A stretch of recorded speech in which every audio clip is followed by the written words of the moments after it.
Boa tarde. Sejam bem-vindos à última palestra do nosso evento. Meu nome é Thalissa. Eu vou fazer minha autodescrição. Eu sou uma mulher branca, de cabelos castanho claros, lisos, na altura abaixo do ombro. Eu estou usando uma blusa branca, usando fones de ouvido preto, e atrás de mim tem uma parede branca com 2 portas de madeira. Antes da gente iniciar a palestra, eu gostaria de lembrar os inscritos do evento que nós faremos sorteio de brindes hoje.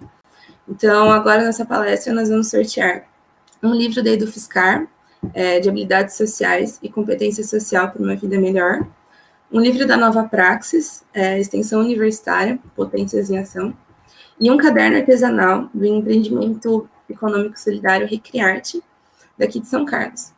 Nas redes sociais da semana, a gente tem mais detalhes sobre esses parceiros.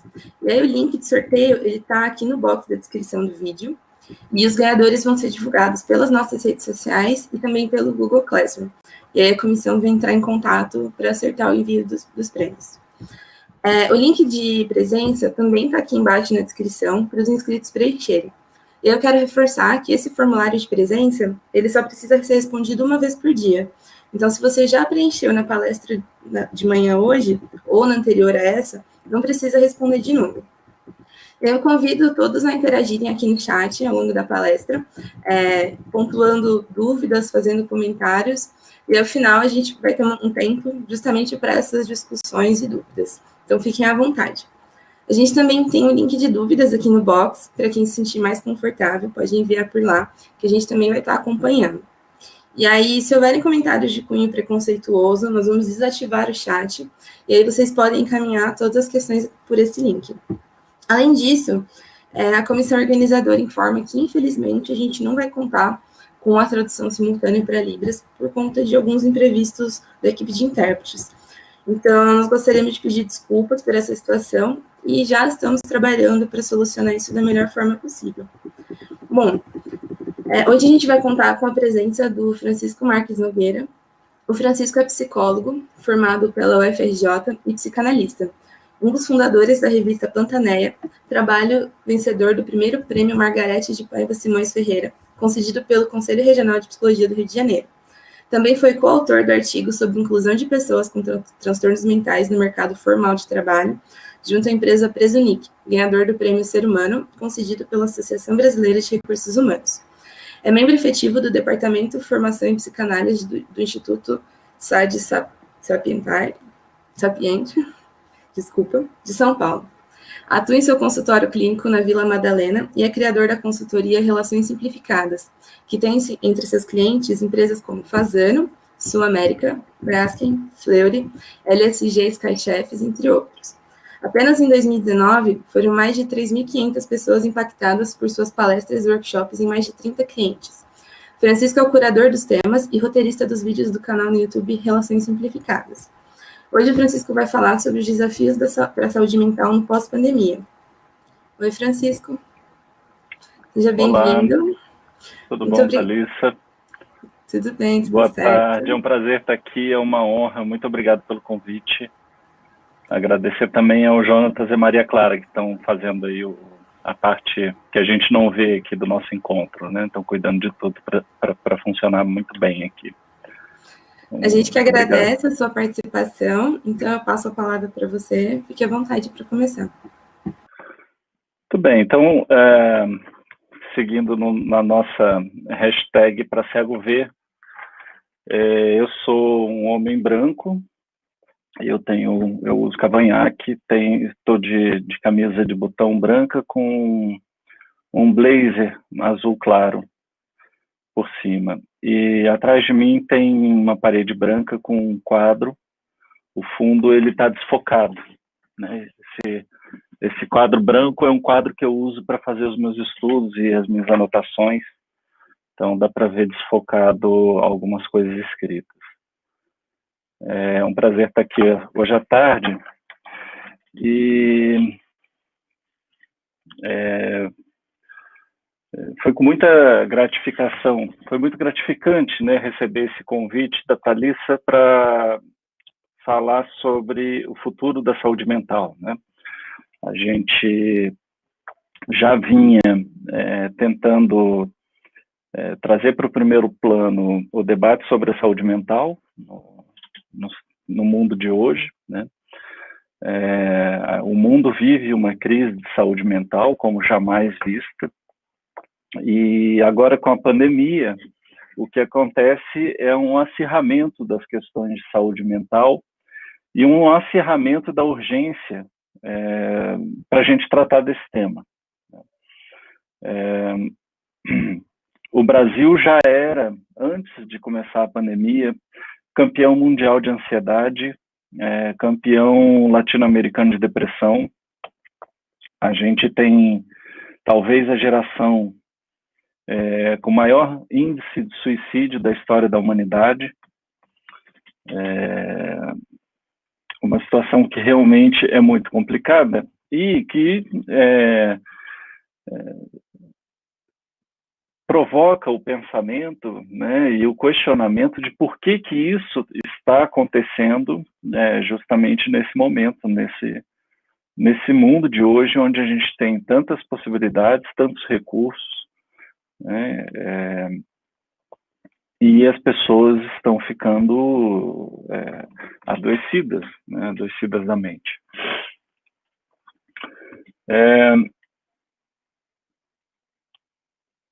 Existe uma autora chamada Judith Butler que vai falar de um processo de subjetivação melancolizante, né? Ela fala do processo de subjetivação como um processo que leva o sujeito a uma experiência melancólica. E a gente tem observado o acirramento disso, né, desses processos melancólicos, quando a gente entende que existe todo um processo de trocas no mundo contemporâneo que também reforça isso, né, reforça esse processo de melancolização. Não sei se vocês estão acompanhando essa série, esse filme que saiu na Netflix, que tem sido debatido bastante sobre o dilema das redes, né? É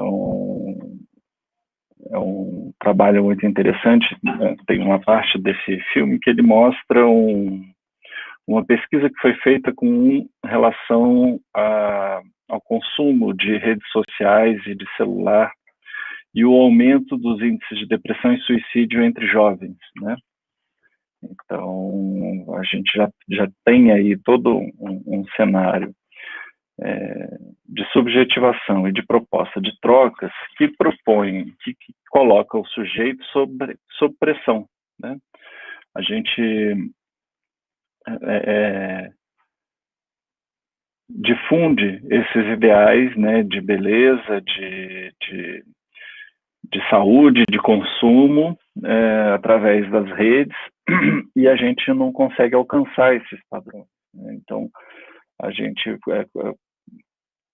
retira uma série de suportes simbólicos e coletivos, e no lugar a gente tem produzido isso. Então, é um cenário que já vinha provocando um questionamento, né? Estou falando assim, fazendo um apanhado geral e rápido desses processos. Eu acho que também vale a pena pensar em todo o processo de medicalização da saúde mental, que começa a acontecer a partir da década de 70, e tem um reforço muito grande nos anos 80, 90, né? E que vai afastar a gente do cuidado com o nosso psiquismo, né? Dos processos de subjetivação e de suporte para que a gente consiga lidar com as dificuldades da vida. E vai substituindo esse discurso, né, de construção subjetiva por um discurso de medicalização, tá? Então, a gente tem a promessa de medicamentos que retirariam a angústia, retirariam o sofrimento. É claro que isso é uma promessa que não fecha a conta, e hoje a gente se depara com essa situação de profundo sofrimento e aparentemente sem uma solução, né? Esse cenário, então, né, juntando esses fatores das novas tecnologias, dos processos de medicalização, que talvez a gente precisasse de mais tempo para aprofundar, mas que eu acho que vão constituindo esse cenário, de sofrimento psíquico, sobretudo com relação à nossa vida profissional e às expectativas de sucesso, né, ou do que a gente idealiza hoje em dia como sucesso, tudo isso encontra, então, uma pandemia, né? A gente já tinha um cenário muito difícil, né, uma discussão muito truncada também, por outro lado, e aí vem a pandemia, e eu já vinha acompanhando os efeitos da pandemia em outros países, na China, na Itália, na Espanha, e a gente observou que o isolamento social colocava os sujeitos num estado de profundo sofrimento, né, sofrimento psíquico e uma dificuldade muito grande de dar conta dessas necessidades impostas pela quarentena. Para vocês terem uma ideia, na Itália, 72%, se não me engano, da população, ao fim do primeiro momento de quarentena, solicitou apoio psicológico para retomar as atividades, né? Então a gente já vinha observando e acompanhando tudo isso quando é feito, então, o anúncio em março de que nós faríamos no estado de São Paulo, e a essa altura já em boa parte do país, uma quarentena, né, um isolamento social. Eu então me mobilizei junto com a Nina Campos, que é a minha sócia. A gente se mobilizou, preocupados então no que nós poderíamos oferecer para que as pessoas pudessem ter algum tipo de suporte para começar a dar conta das demandas psíquicas que a situação de quarentena imporia, né? Nós já sabíamos que teria consequências, pelo que a gente ia observando nos outros países. Então, a gente resolveu disponibilizar uma metodologia de trabalho que eu venho desenvolvendo há cerca de 5 anos. E como que é essa metodologia? É uma sessão de acolhimento, né? É um momento de escuta, onde a pessoa que busca esse serviço tem uma escuta qualificada, feita por um profissional, e é importante que seja um profissional da psicologia e, de preferência, com algum conhecimento da psicanálise. Eu vou explicar por que a psicanálise, para que essa escuta seja feita. Ela tem algumas etapas, alguns procedimentos baseados na teoria, sobretudo, da Melanie Klein, né? Por isso, a escolha por psicanalistas, né? Dentro desse tempo, né, de 30 minutos, é feito, então, essa escuta. Ela tem, por propósito, ter início, meio e fim dentro desse período.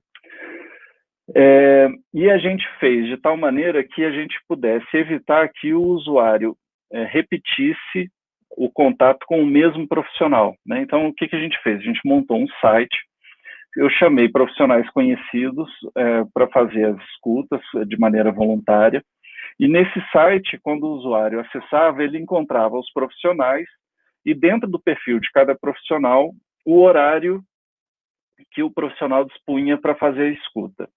Ele fazia ali um breve cadastro, e na hora marcada, o profissional entrava em contato por WhatsApp ou por telefone e fazia a escuta de 30 minutos. O usuário podia voltar ao portal e fazer marcar um horário com outro profissional, mas a gente cuidou para que ele não repetisse, ou para que a gente evitasse a repetição com o mesmo profissional, porque desde o início a proposta era fazer um trabalho que atendesse a uma emergência, não era um trabalho perene, né? A ideia é que esse trabalho durasse alguns meses, que atendesse esse primeiro momento de emergência, sobretudo voltado para os temas relacionados à Covid-19.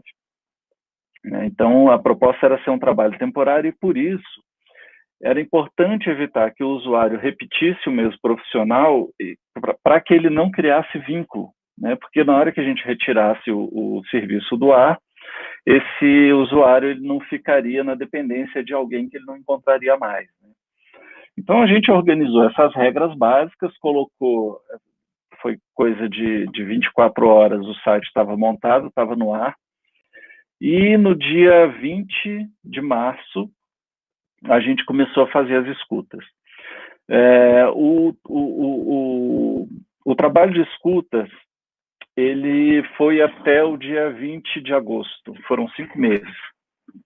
Durante esses 5 meses, a gente escutou 3.185 pessoas.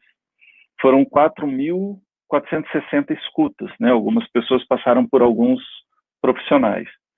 E a gente juntou, então, um conjunto de informações muito grande, né?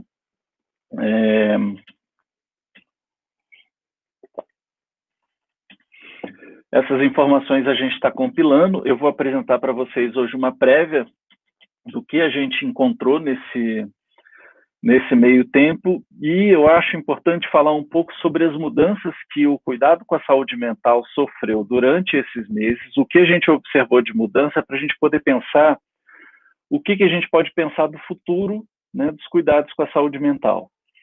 É importante dizer que eu não sou futurólogo, né? Então, qualquer hipótese que eu levantar aqui hoje não passa disso, de uma hipótese sobre o que a gente vai enfrentar. Mas, fazendo essas escutas, né, observando os discursos e analisando essas falas, a gente conseguiu estar alguns passos à frente de algumas coisas que a gente observou, de alguns desdobramentos dessa situação de quarentena ao longo desses 5 meses. E no dia 21 de junho, deixa eu olhar aqui minha cola, 21 de julho, a gente conseguiu levantar uma hipótese de um fenômeno que a gente está enfrentando agora e que parece que vai se confirmando. Então, a gente conseguiu fazer um mapeamento de fases, de etapas pelas quais nós tivemos que passar. No primeiro momento, logo que anunciada a quarentena, a gente tem um momento do susto, né? As pessoas parecem que foram pegas de surpresa, então as falas eram muito voltadas para preocupações e medos, né? Sobretudo relacionado à saúde e à questão financeira. Muitas pessoas com muita dificuldade em aceitar, né? E se sentindo muito impotentes diante dessa nova situação. Alguns conflitos familiares com algumas pessoas que moravam na mesma casa que não aceitaram fazer a quarentena, né, e colocavam as outras integrantes da casa em risco. Isso causou alguns conflitos, né? Então é um momento de uma grande confusão, né? Um momento onde as pessoas tinham muita informação ainda desencontrada, isso gerava muita ansiedade, e deixava as pessoas muito angustiadas também por não saber o que vinha pela frente. Essa fase, ela dura mais ou menos 1 mês, e a gente entra, então, num momento que a gente chamou de fase da ansiedade. A gente tem um boom de ansiedade, alguma piora, né, dos quadros de transtornos mentais. Esse período, a gente tem algumas queixas com relação à depressão que começam a chamar a nossa atenção, e a gente começa a ter os primeiros casos que apontavam e que levantavam para a gente a hipótese de um aumento da violência doméstica. Depois no terceiro mês, a gente entra numa outra fase. A Giovana está fazendo uma pergunta aqui, daqui a pouco eu falo sobre isso.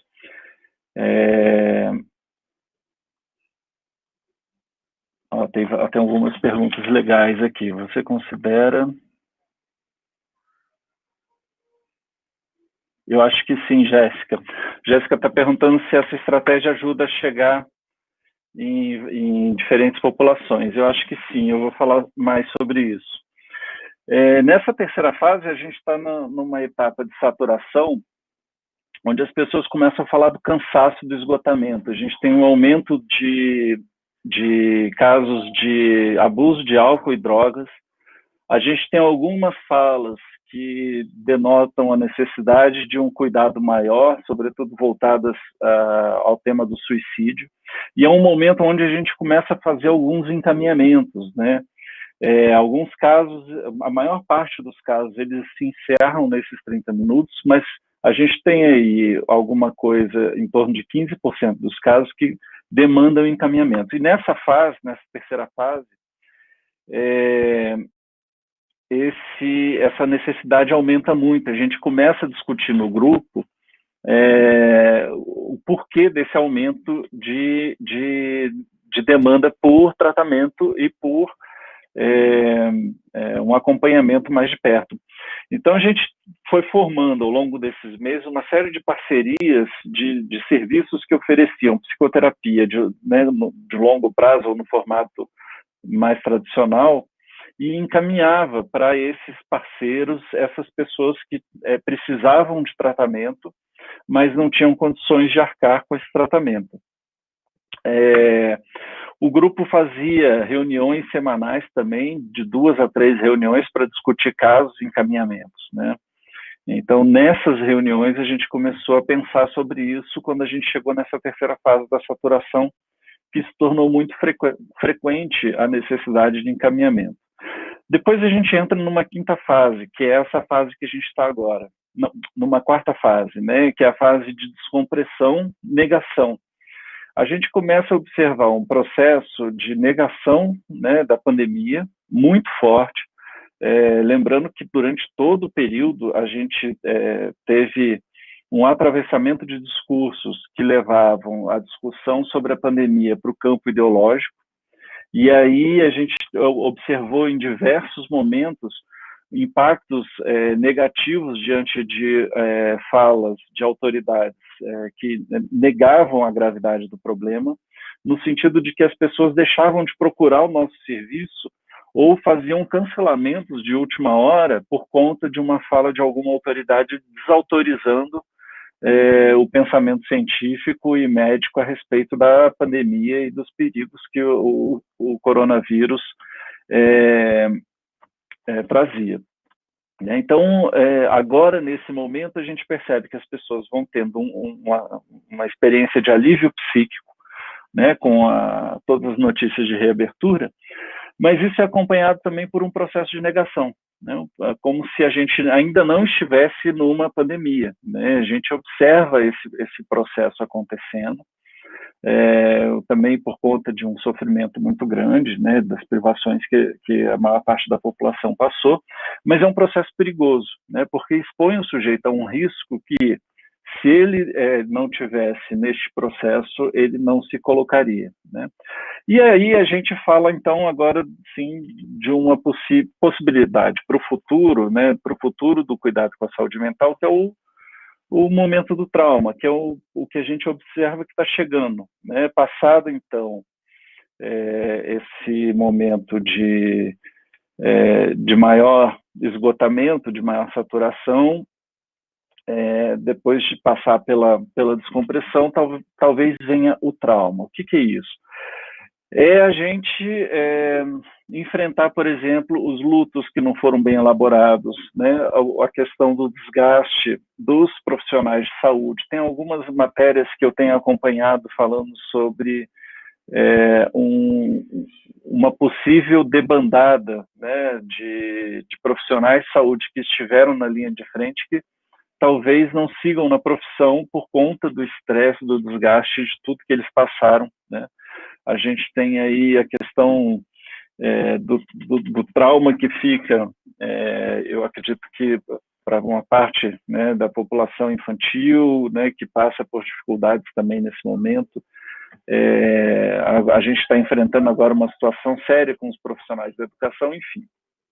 A gente acha que vai ter que lidar com a questão da saúde mental da população agora nessa próxima etapa, mesmo que a gente tenha uma vacina, essas questões elas vão perdurar.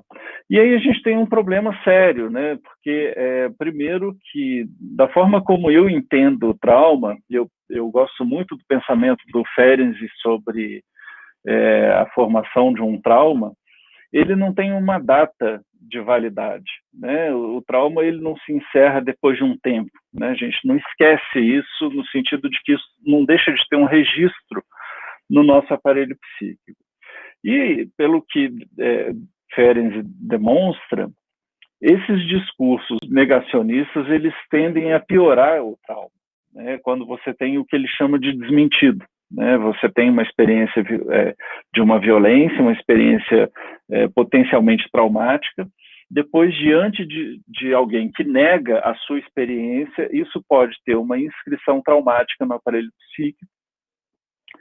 E aí, a resolução disso pode levar muitos anos, né? A gente está lidando com uma situação que a gente não tem como saber quanto tempo vai durar esse período de trauma.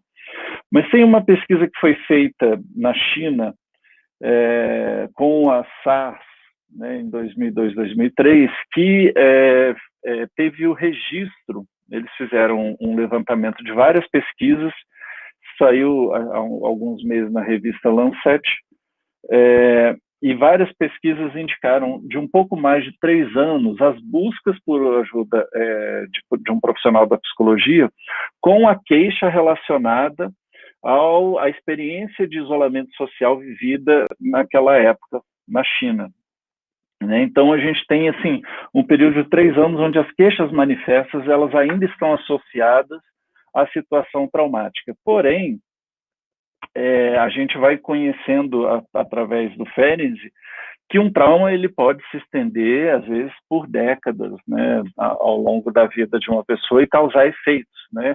Então é uma situação muito complicada, sobretudo num país onde a gente tem uma desconstrução de todo o aparato de cuidado com a saúde mental por parte dos agentes públicos, né? A gente tem no Brasil uma história muito interessante de reforma psiquiátrica, de cuidado com a saúde mental, de instalação de dispositivos inclusivos e cidadãos, mas a gente vive hoje uma situação de desmonte desses dispositivos, quer dizer, não é de hoje, isso já vem aí há pelo menos uma década acontecendo, né?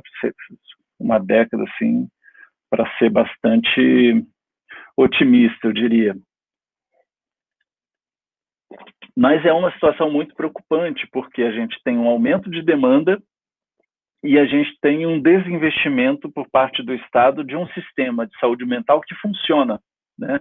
Ou pelo menos essa é a minha experiência trabalhando com saúde mental no Rio de Janeiro, junto às instituições públicas, né? Quando eu trabalhava no Rio de Janeiro, eu tinha mais contato com a saúde mental pública. Esse trabalho nosso,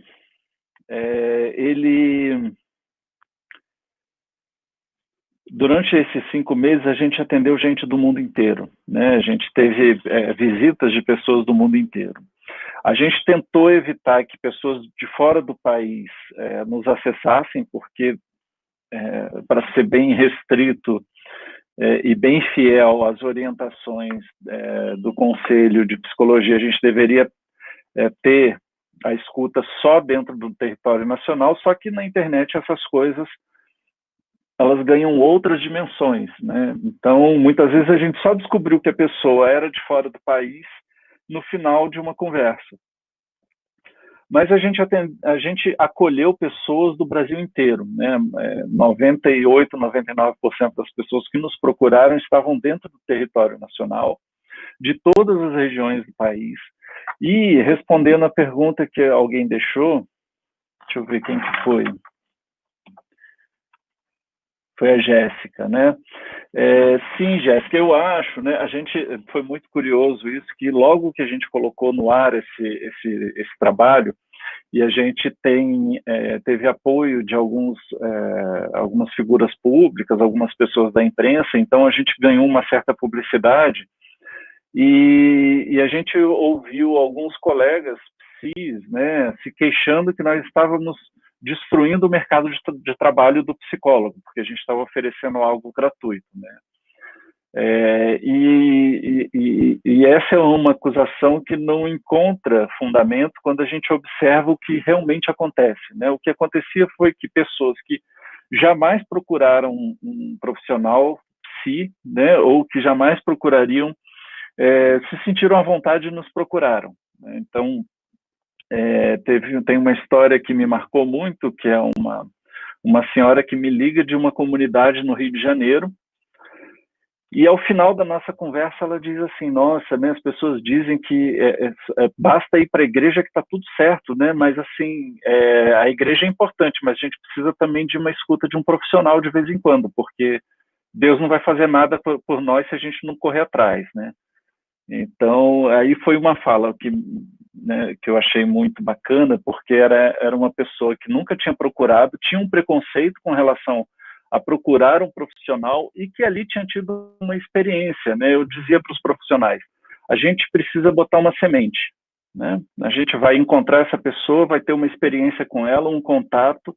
Nesse contato, ela vai ter uma experiência positiva de alguém que escutou, que acolheu, e algum alívio talvez seja produzido a partir desse encontro. Isso acontecendo, pode ser que essa pessoa vá procurar um profissional daqui a 2 anos, 3 anos, mas ela já vai ter tido um contato com um profissional na história dela, e isso já desconstrói uma série de medos e preconceitos. Então, a gente plantou sementes, né? Então, eu dizia, na verdade, o que a gente está fazendo é abrir o mercado, né? A gente está atingindo pessoas que talvez não tivessem contato com a psicologia e que puderam ter um primeiro contato, né? Então, isso foi muito interessante, foi muito rico. Bom, onde que nós estamos hoje nesse projeto? A gente encerrou esse primeiro momento, a gente está colhendo esses dados, juntando esses dados e processando essas informações. A gente pretende publicar de alguma maneira isso. E agora, no dia 2, a gente começa a fazer escuta dos profissionais da educação do município de São Paulo, né? Então, é o mesmo projeto, é o mesmo formato, só que agora é voltado só para essa população. O que a gente descobriu? Que a gente desenvolveu um dispositivo de escuta e acolhimento de emergência, né? Para situações de emergência. É um dispositivo desenvolvido a partir da psicanálise, que é barato, de rápida implementação, e de muita abrangência. A gente pode atingir uma população muito grande, com um número relativamente pequeno de profissionais, um investimento muito pequeno, né? Agora, é um sistema que funciona para situações de emergência. Passa alguns meses e ele começa a deixar de ter a mesma força. Então, a gente percebeu isso, que é um sistema de funcionamento para situações pontuais, né? Uma população que está sofrendo um estresse, a gente entra, faz um acolhimento e encaminha as pessoas que têm uma necessidade de a escuta e acolhimento de maior prazo, e as pessoas que não precisam, elas têm ali esse momento de acolhimento e a coisa muitas vezes se resolve nisso, né? Então, o que a gente sente falta de parceiros públicos, justamente o investimento do Estado em um sistema de saúde mental que dê conta de acolher essa necessidade da população, né? Aí a gente começa a pensar muito seriamente, entra num debate que eu acho que é muito importante sobre como que fica a saúde mental no futuro, né? Porque eu acho que a gente tem algumas questões de cunho privado, né, que a gente pode discutir, como esse trabalho voluntário ou como o formato online das sessões, né, que é uma discussão que sempre circulou aí na psicologia, e a gente tem que fazer uma cobrança das autoridades, né, para encaminhar essas questões que a pandemia mobiliza, mas também as questões que sempre estiveram aí.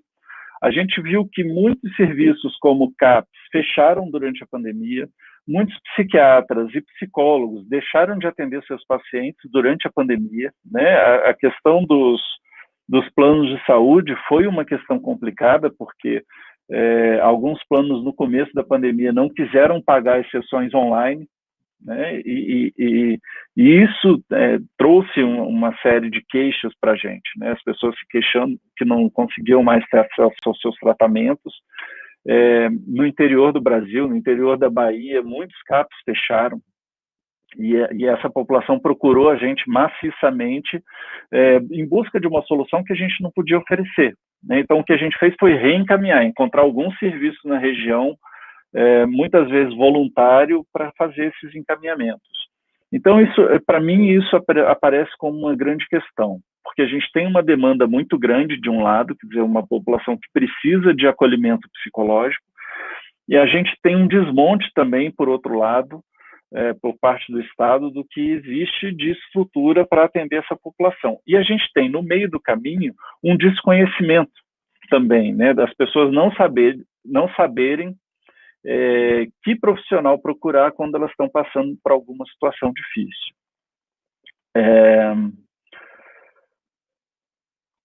Com relação ao futuro dos atendimentos, eu vejo que esse formato online, ele vai ter um espaço que ele vai conquistar, né? Eu acho que a gente avança 5 a 10 anos no debate sobre o cuidado com a saúde mental, tanto dentro das empresas quanto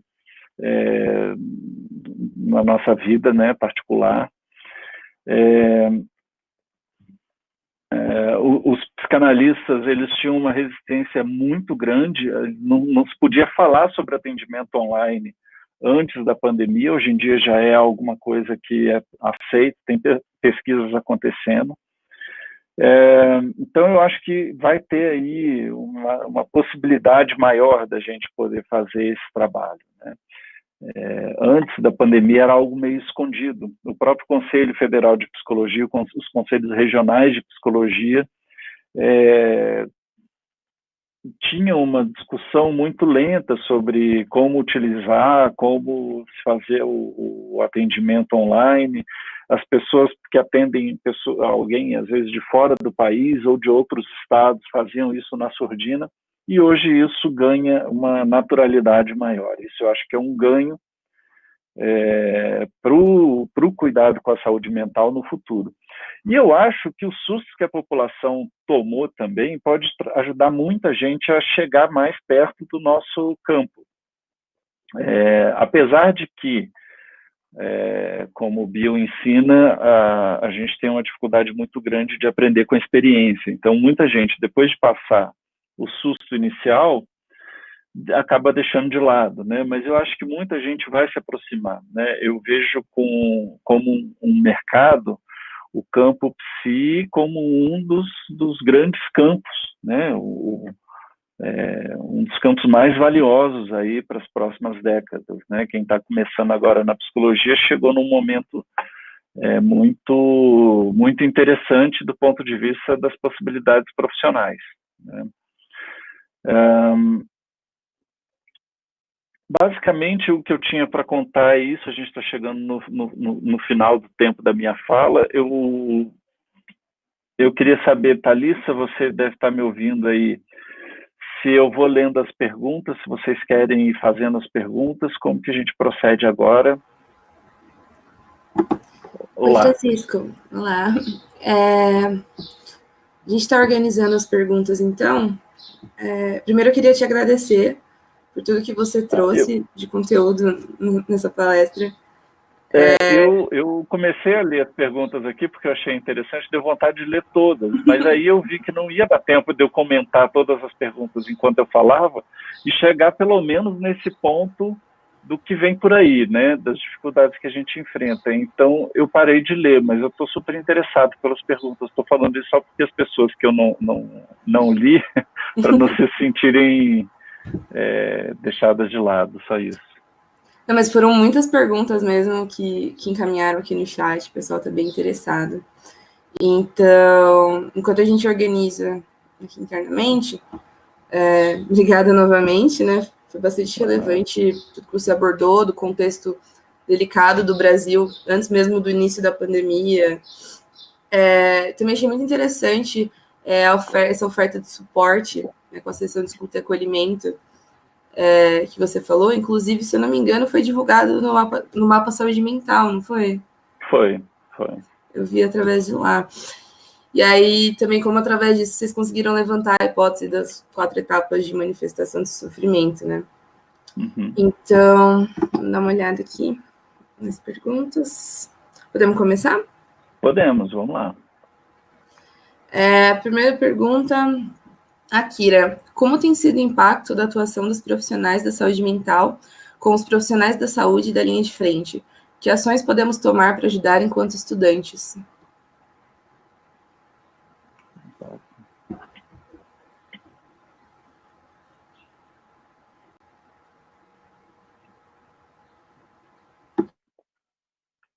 Olha, com relação à atuação dos profissionais da linha de frente e da interação com os profissionais de saúde mental, eu posso dizer muito pouco. A gente teve algumas procuras, né, de profissionais da linha de frente no nosso trabalho de escuta. A interação foi muito importante, né, para esses profissionais da linha de frente. As falas, né, trouxeram gratidão, alívio, uma série de efeitos positivos. Agora, foi muito interessante observar como que esse contato, né, com a população que estava em sofrimento, e aí eu incluo os profissionais de saúde, teve sobre os profissionais que estavam fazendo a escuta, né? Então, teve momentos de maior dificuldade, momentos em que o grupo precisou se acolher também para entender que o sofrimento, ele não... Quer dizer, o profissional de saúde mental, ele não está isento do sofrimento, né? Não existe esse ideal de imparcialidade, né? Então, alguns casos mobilizaram muito o grupo.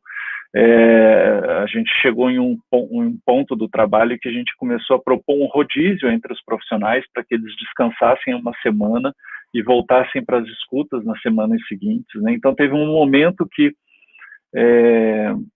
foi em julho, mais ou menos, em que a gente teve basicamente todo o grupo tirando férias em algum momento, fazendo um revezamento de descanso, porque o que a gente pegava de estresse, de situação de sofrimento, de esgotamento, sobretudo com os profissionais da linha de frente, eram situações muito difíceis mesmo de absorver e de dar conta, né? Então, os profissionais da linha de frente, eles sofreram, estão sofrendo ainda bastante, né? Mas teve impacto, assim, a gente precisou cuidar dos nossos profissionais para que a gente conseguisse dar conta da carga, né? Da quantidade de coisa que a gente teve para cuidar.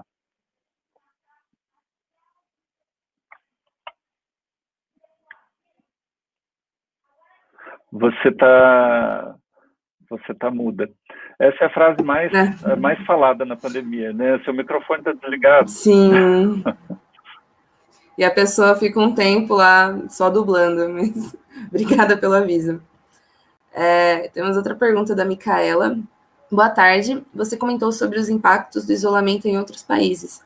Poderia citar exemplos de boas práticas nesses contextos distintos? Olha, na China, eles colocaram um exército de profissionais de saúde mental disponível num sistema de telefonia também, né? Isso foi um trabalho forte que eles desenvolveram lá. A Itália também ofereceu suporte psicológico. E eu me lembro que a gente já estava trabalhando aqui há mais ou menos 1 mês e meio no nosso trabalho, né, aqui no Brasil, e a cidade de Nova York fez um trabalho igualzinho nosso, né, disponibilizando também, através de um site, uma rede de profissionais, e eles estavam na nossa frente, né? Então, uma coisa que a gente observou é que não só a nossa iniciativa, tiveram várias iniciativas que surgiram logo nos primeiros dias, nas primeiras semanas da quarentena aqui no Brasil. Então, é muito interessante a gente pensar a capacidade de mobilização do profissional de psicologia do Brasil, né? E aqui eu dou destaque mesmo para os profissionais de psicologia. A gente teve dificuldade de encontrar uma rede de profissionais de psiquiatria, por exemplo, né? Mas tinham várias redes de psicologia montadas, funcionando, disponíveis no Brasil. Então, eu costumo dizer que o Brasil é o melhor lugar hoje para ser psicanalista, sobretudo em São Paulo, né? Uma das melhores cidades do mundo, onde você tem um público que entende a importância de uma psicoterapia, você tem um público que pode pagar, você tem um público em sofrimento também, né? Isso tudo favorece, você tem uma rede de profissionais muito gabaritados no Brasil, no campo psi em geral, né? Então, para a gente ficou esse orgulho de fazer parte desse grupo de profissionais brasileiros, né? Que eu acho que hoje se a gente tem vanguarda em alguma coisa, eu acho que a psicologia, a psicanálise brasileiras são exemplos aí para o mundo. Obrigada, Francisco. A pergunta da Larissa, pelo Forms de Dúvidas. Você acredita que esse momento abriu uma discussão de saúde mental mais profunda? Os profissionais psis terão mais demandas ou as pessoas ainda não se sentem muito abertas a esse acompanhamento? Eu acho que abriu muito a discussão. Eu acho que a gente avançou assim, de 5 a 10 anos nessa discussão, né? Então, uma das coisas que adiantou foram os atendimentos online, né? De você ter os profissionais, sobretudo os mais antigos, aceitando que essa prática seja incorporada à nossa clínica. E como que a gente faz isso, então? Né? Acho que essa é a pergunta mais importante. Dentro das empresas, né, a questão da saúde mental com o home office, né, que eu até brinco, é Corona Office, né? A gente fez até um episódio no nosso canal no YouTube. Vocês depois têm que conhecer Relações Simplificadas. Lá a gente fez uma playlist de vídeos para ajudar as pessoas durante a quarentena, né? Por quê? Porque as empresas estavam demandando material para poder compartilhar com os seus funcionários, material que falasse sobre saúde mental. A gente teve muito chamado de empresas para a gente fazer lives e webinars para discutir questão de saúde mental. Agora, em setembro, a questão do suicídio, com Setembro Amarelo, né? Como que a gente coloca isso na conversa, né? Como que isso deixa de ser tabu. Então, o que eu percebo é que discussões que a gente vislumbrava começar a ter daqui a 5 anos, durante esses 5 meses, elas aconteceram, né? Então, eu acho que isso tudo favoreceu muito o nosso campo. A gente vai ter muito trabalho e a gente precisa saber como que a gente se insere e cria frentes de trabalho, porque da forma como as coisas aconteciam antigamente, tá complicado, tá difícil, né? Então, como que a gente resiste, né, e não perde esse time, né? Porque aí acho que é uma questão de resistência também, a gente poder ajudar as pessoas a cuidarem da própria saúde mental. Senão elas são consumidas, né? E o consumo, essa lógica do consumo, acaba consumindo a própria saúde mental. Você pode repetir o nome do canal, por favor? youtube.com/Relações Simplificadas. Toda sexta-feira a gente tem um vídeo novo, normalmente com conteúdo do universo psi. A gente fala aí um pouco de psicologia, fala bastante de psicanálise, fala bastante também de filosofia, sobretudo dessa parte que faz uma interface com conhecimento psi, mas a gente tenta trazer isso para a nossa linguagem do dia a dia, né? Para que mais pessoas possam se familiarizar e se sensibilizar com o conteúdo psi. O pessoal mandou aqui no chat, inclusive para quem quiser acompanhar. Obrigada. Mais uma questão do Forms, da Karen. Como o psicólogo lida com pessoas que relatam estarem na fase de saturação, visto que o afrouxamento do isolamento social não pode ser recomendado? Como que eu posso responder isso assim, clinicamente, né? No consultório, quando esse tipo de queixa aparece. Existe a necessidade de um trabalho de simbolização e de entendimento de todas as privações que isso representa, né? De tudo que se perdeu e um acompanhamento mesmo da elaboração de um luto que a gente precisa fazer da vida que a gente perdeu e que a gente vai levar muito tempo ainda para recuperar, né? Então, todo o trabalho ele é feito nesse sentido de ajudar o sujeito a ter contato com a realidade, mas ter contato com a realidade de maneira que essa realidade não apareça como uma experiência de violência, né? Mas para que ele possa ir absorvendo e compreendendo essa nova realidade para poder ir dando sentido e encontrando soluções e válvulas de escape dentro do que é possível hoje, né? Então, é um trabalho que ele é um trabalho de acompanhamento mesmo, né? E de ajuda de simbolização dessas perdas. Por outro lado, é um trabalho também de valorização daquilo que traz a pessoa ao contato com a vida, né? Então, há que se buscar e que se engajar naquilo que te traz a sensação de estar vivo, né? Então, e aí é uma resposta que cada um vai ter que descobrir por conta própria, né? Teve um dia que ficou muito marcante para mim, que era um dia daquela fase do inverno, né, de dias frios e cinzas e no isolamento, eu já não aguentava mais. E aí eu estava fazendo alguma atividade doméstica aqui em casa e eu botei música, porque eu não parava para ouvir música, eu estava trabalhando muito e eu estava triste mesmo, assim, eu botei música e eu pude, através da música, me conectar com momentos da minha vida que me traziam uma sensação muito, muito grande de vida, né? E isso me fez passear aí pelo meu mundo interno e me deu uma força, né? Então, isso foi uma solução que eu encontrei, né? Mas as pessoas já me falaram que fazem pão, que adotam bicho, que jantam com os amigos via Zoom, fazem ginástica, né? Enfim, cada um inventa a sua estratégia. No momento Brasil está a criatividade, né? Não tem jeito. Eu costumo brincar assim, ó, aceita que dói menos. Tem sido o lema desde o início da pandemia. Sim. A Nicole perguntou quais são os cuidados que o universo acadêmico pode se atentar para não agravar os transtornos mentais dos estudantes no período de reabertura. Então, Nicole, na minha opinião, não abre. Abre só quando tiver a vacina. Não, mas é claro que não sei o que decido isso e minha opinião pouco vale, né?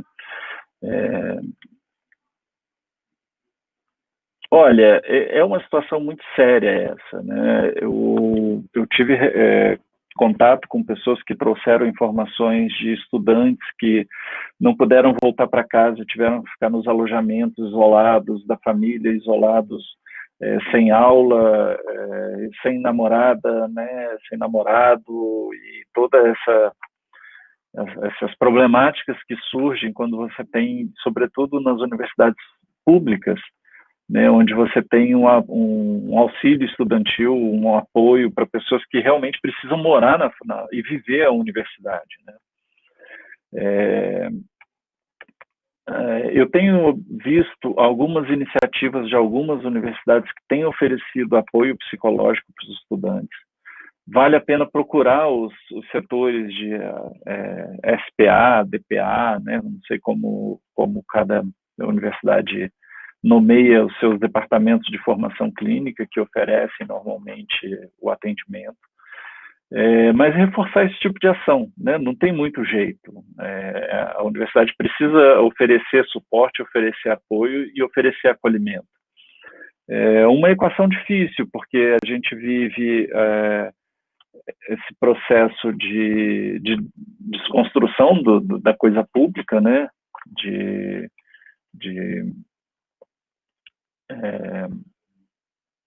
Me fugiu a palavra. Enfim, de sucateamento, né? De sucateamento das universidades, dos centros de formação. E as universidades federais estão enfrentando um período muito difícil agora, né? Então, como que o universo acadêmico pode se atentar, então, e cuidar disso? Eu acho que cada realidade precisa avaliar as suas necessidades, né? Porque o universo das universidades federais é muito diverso, né? Então, cada região tem sua singularidade, sua particularidade, mas é uma questão muito séria mesmo, né? Eu não sei, assim, honestamente, eu não tenho uma resposta para dar. Eu precisaria conhecer mais e me aprofundar para dar uma resposta para cada caso, né? Inclusive, eu queria deixar a recomendação para os alunos que são da UFSCar. Aqui no campus de São Carlos, né, nos outros 4 campos, tem o Departamento de Atenção à Saúde, que conta com uma equipe multiprofissional, então, médico, enfermeira, terapeuta ocupacional, psicólogos, assistente social.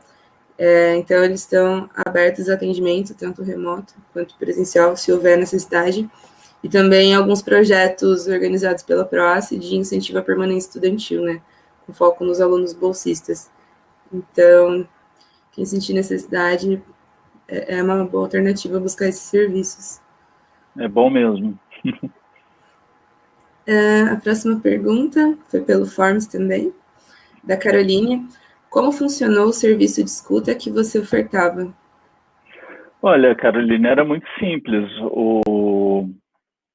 A pessoa que queria acessar o serviço entrava num site, a gente divulgou lá o endereço, que era, nesse site ele encontrava os profissionais, ele clicava no perfil do profissional, tinha os horários oferecidos e a pessoa marcava o horário preenchendo um formulário com nome, telefone, alguma informação básica. Na hora marcada, o profissional fazia uma ligação via WhatsApp. E aí o usuário decidia se queria por vídeo ou por chamada de voz. E aí tinha 30 minutos, um período de 30 minutos para esse usuário falar o que ele quisesse falar e ouvir do profissional o que o profissional pudesse dizer para ele, né? Dentro dessa proposta de 30 minutos com início, meio e fim, né? E uma escuta técnica de acolhimento, sem finalidade psicoterapêutica, né? É muito importante isso.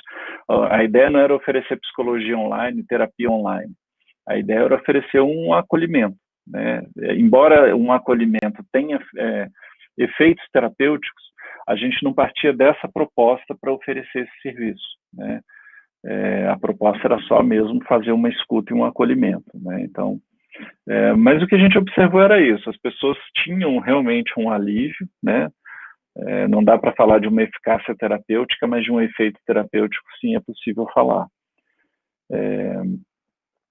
E isso se encerrava aí, ao final desses 30 minutos, o profissional se despedia do usuário e encerrava, então, esse trabalho, né? E aí, como eu falei, alguns casos mais graves ou mais importantes, eventualmente havia uma segunda escuta e um encaminhamento para um serviço que pudesse dar continuidade ao trabalho. Muito interessante esse serviço. Ele funcionou até agosto. Funcionou certo? até 20 de agosto e agora, dia 2 de outubro, começa, só que só vai poder participar o pessoal que trabalha relacionado nos serviços de educação, né? Então, são professores, técnicos, o pessoal que trabalha na escola ali, né? Administrativo, limpeza, enfim. Todo o pessoal que está envolvido na educação das crianças é que a gente vai fazer escuta agora, né? E o tipo de escuta era uma escuta psicanalítica com uma inspiração na psicanálise kleiniana, né? E com algumas técnicas de intervenção e de observação para ressaltar alguns aspectos da fala desses sujeitos que nos procuravam, né? Então tem uma teoria assim, aí que acompanhou esse tipo de escuta que a gente desenvolveu. Muito interessante. E agora a gente pode encaminhar para a última pergunta? Pode, claro. A questão da Giovana, então. Qual você acha que podem ser os impactos da pandemia nas pessoas que têm ansiedade no cenário pós-pandemia? Olha, a gente percebeu que a pandemia ela trouxe à tona, em muitos casos, problemas de saúde mental, de transtornos mentais, que muitas vezes já estavam como fundo de pano operando na vida dessa pessoa, nesse psiquismo, né? Então, a imagem que eu sempre trago é de um lago que você tem com uma água cristalina, mas se você mergulha nesse lago e bagunça o fundo, a água se torna turva, né? Então, a impressão que a gente teve é que a pandemia fez isso, né? Uma série de questões, de transtornos mentais que estavam sedimentadas no fundo desse aparelho psíquico. Com a pandemia, teve aí um chacoalhão, um movimento que trouxe isso tudo para a superfície, e a gente pôde observar esses transtornos mentais se manifestando com bastante força.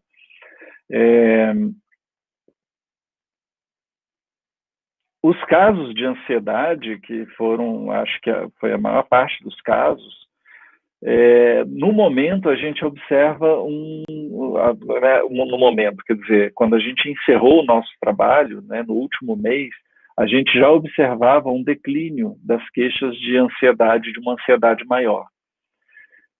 Não quer dizer, na nossa opinião, que essa pessoa ainda não, que ela esteja deixando de sofrer ou que isso ainda não vai ter um desdobramento, né? A gente acha que alguns casos específicos que passaram por situações mais difíceis, por exemplo, uma internação por conta da Covid, casos que a gente tem relatos bastante fortes do impacto que ser internado, não conseguir respirar, de achar que vai morrer, né?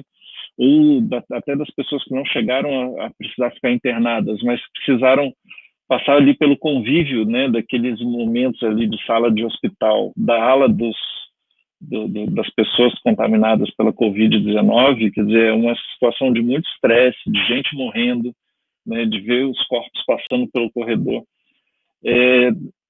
Esses são casos que, depois de enfrentar a doença, manifestaram um sofrimento muito profundo.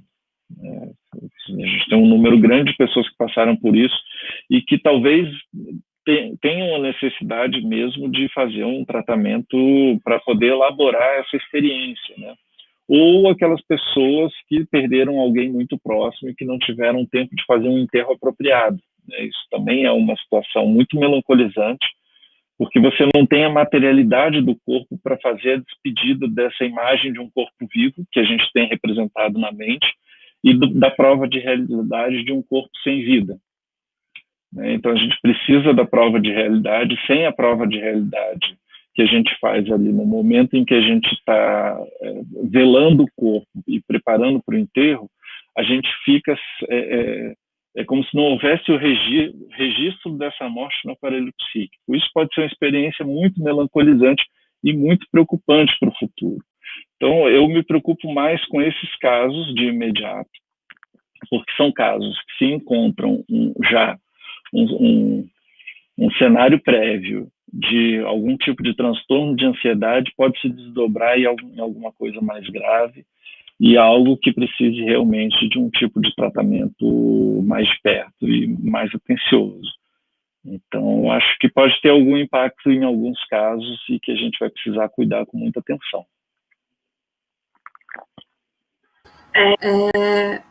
Surgiu mais uma dúvida aqui, e eu acho que já dá até para linkar com essa última resposta, do Igor. Você acha que após a pandemia, o Estado pode investir, melhorar mais no serviço ofertado na questão de atendimento psicológico para a população? Mas acho que não vai. Esse Estado que a gente tem hoje, eu duvido que ele vá fazer algum tipo de investimento visando a melhoria, né? No sentido, eu acredito que o tratamento que a reforma psiquiátrica trouxe é um tratamento muito mais adequado do que o modelo manicomial, que é esse modelo antigo que era uma máquina de fazer dinheiro, e que era extremamente atrogênico, violento, opressor, né? que produzia o apagamento do sujeito, o apagamento subjetivo, e que foi, né, ao longo de muitos anos de luta e de conquista, sendo substituído por um projeto de tratamento de reforma psiquiátrica, onde você previa a inclusão do sujeito, né, a reinserção do sujeito na sociedade, né, a busca pela cidadania. Esse tipo de investimento, eu não acredito que esse Estado que nós temos hoje vá cuidar, porque não é essa a proposta desse Estado que a gente tem hoje, né? A proposta do Estado que a gente tem hoje é uma proposta de volta do confinamento, volta do isolamento, volta do apagamento do sujeito, de uma maneira travestida, né? de de comunidades terapêuticas organizadas por instituições religiosas e que acabam reproduzindo o modelo manicomial, e me parece que essa é a vertente que tem mais força hoje no Congresso, que tem mais força hoje de representatividade e de lobby para poder movimentar o investimento, o não investimento do Estado, porque no caso o Estado investe de uma outra maneira, né, através dessas instituições religiosas, entre aspas, religiosas, né, são instituições com fins lucrativos, e eu não acredito que o Estado pode melhorar nesse sentido o serviço ofertado. Eu acho que deveria, né? Eu acho que nós, como profissionais de saúde mental, a gente deve cobrar ao Estado uma política séria que tenha como centro o sujeito que sofre, e não uma ideologia de quem vai oferecer o serviço, né? Então, é preciso ouvir as pessoas que sofrem dos transtornos mentais e entender o que elas realmente precisam e quais são os modelos que nós temos disponíveis de serviço para oferecer para essas pessoas para poder pensar numa política pública, né? A gente já não tem uma conferência de saúde mental há quantos anos nesse país, né? Então, sem essas conferências de saúde mental, é difícil a gente acreditar que o Estado vai oferecer algo que seja democrático, que seja positivo e que seja algo que realmente voltado para o interesse da pessoa com um transtorno mental.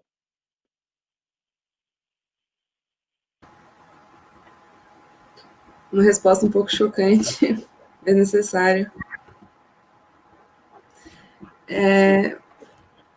A gente vai encerrar as perguntas por aqui, então.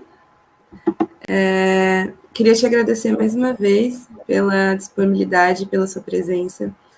Toda a sua participação nesse evento foi muito enriquecedora. Você pontuou muito bem as perspectivas que nós, enquanto profissionais ou futuros profissionais, precisamos desenvolver desde já, né, pensando nas manifestações de sofrimento da população que já tem vindo à tona e também um período bem delicado que vem pela frente, né?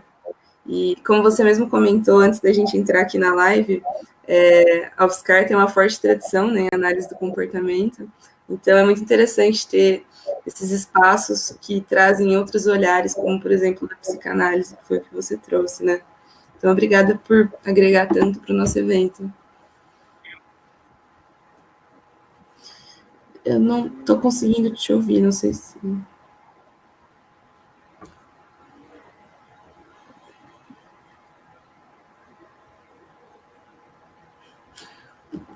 Não tá...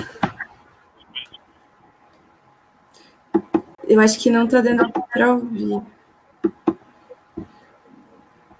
Não sei se sou só eu, alguém está escutando.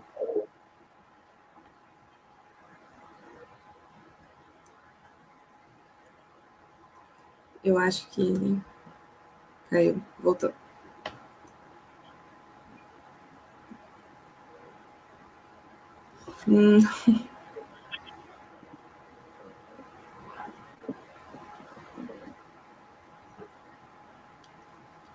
Tá mudo mesmo, não tá dando para te ouvir. Às vezes dá para escutar um ruído, mas...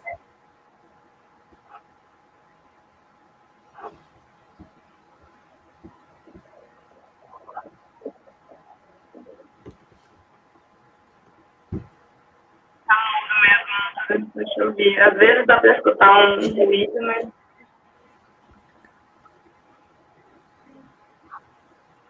Eu acho que agora foi, eu escutei isso.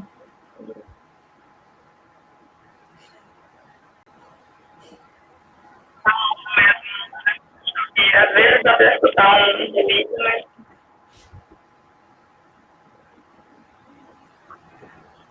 Eu acho que agora foi.